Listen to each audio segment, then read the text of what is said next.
चटनी के फरमाइश है तो तनी चटनी चाटन भी जरूरी है। देखी हर गाना के दूगो अर्थ होला, हर बात के दूगो अर्थ होला। सोचे वाला के अपन अपन नजर होला कि ओकरा कौना भाव में सोची। के वो गाना गा रहल बा जेकरा में दूगो काम बा,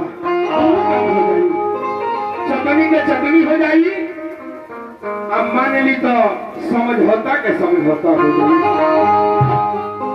तो तर्ज में बह गए तर्ज रहे कि आग दिल में लगा के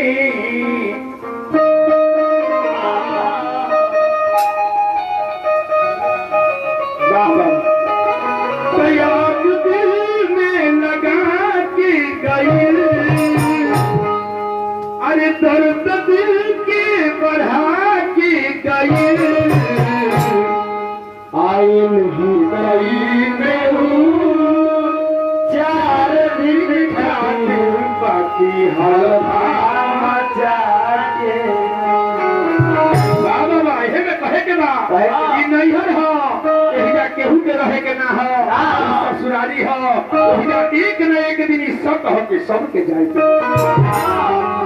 जैसे आज काका छोड़ के संसार के चल गए, भूसा भरल है, धान पड़ल है, चोकर है ना, दुकान खुलल है, लुटा गई उनकर शिखर गुटका पान पराग सब लुटा गई। उनका कुछो से मतलब ना हो, एक दिन सबके जाएगा कहे के बाद तो कैलू नहीं हर में कैसन करो, ससुरारी जाए के है से बचा के रखो।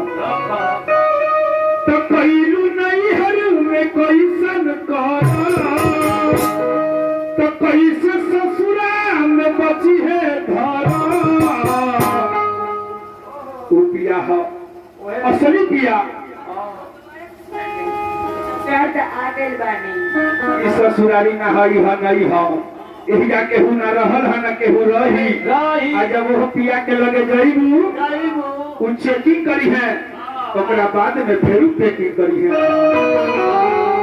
ऐसा ससुराल जाइए जे ऐसा पंखा तक की एसी हवा वाला पंखा लग जाए, तेरा तहरा कर्म कमाई से मिली।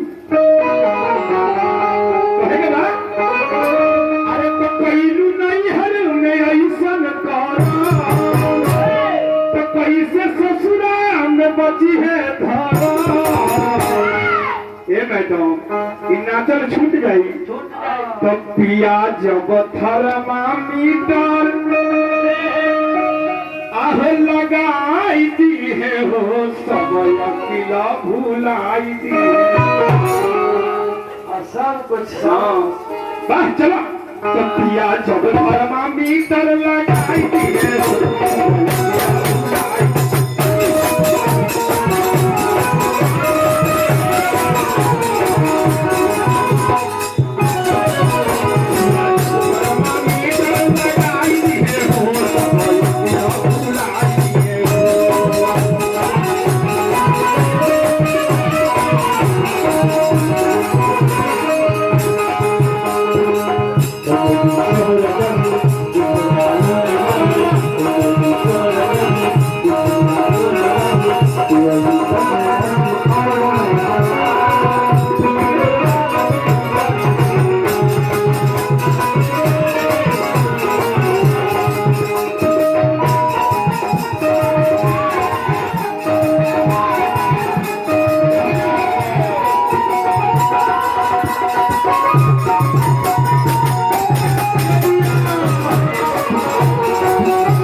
असली पिया के पहचाना, नकली के फेरा में मत रहो। हाँ वो मुसलमान के फेर में तुम मत रहो।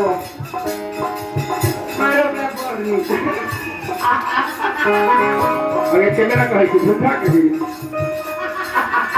हेलो बाबा, ए हे बाबा, ए मेरे जवान, लूरा सहूर नहीं सिखलू नहीं हार में, चाल के जैतू पिया के हार में।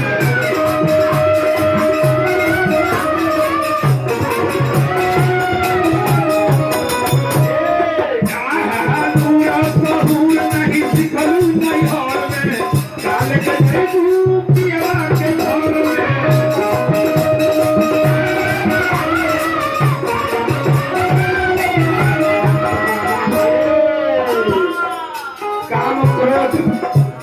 काम क्रोध लोभ मोह ईर्ष्या, यही 5 गो में ई माया रूपी जीव फेराइल बा। 5 गो यार संगे नहिया लगबलू, कहू जानी पलानी लगबलू।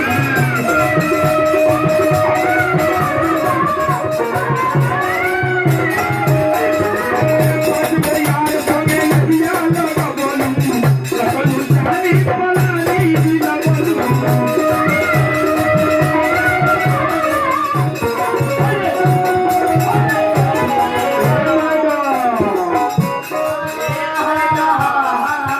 कौनो यार नहीं जाई, कौनो यार तहरा साथ में न जाई। सब देखत रही छोड़ के चल जाई। छोटका देवर वो न जाए। ना ना ना ना ई सब यही खातिर हो। कौनो यार नहीं जाई जो तोहरा के संग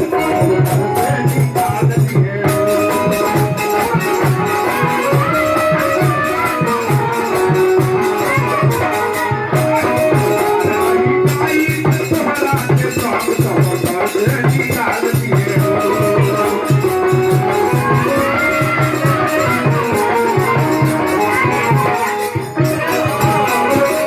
रब को याद करूं, ये फरियाद करूं, रब को याद करूं, ये फरियाद करूं, ये यार मिला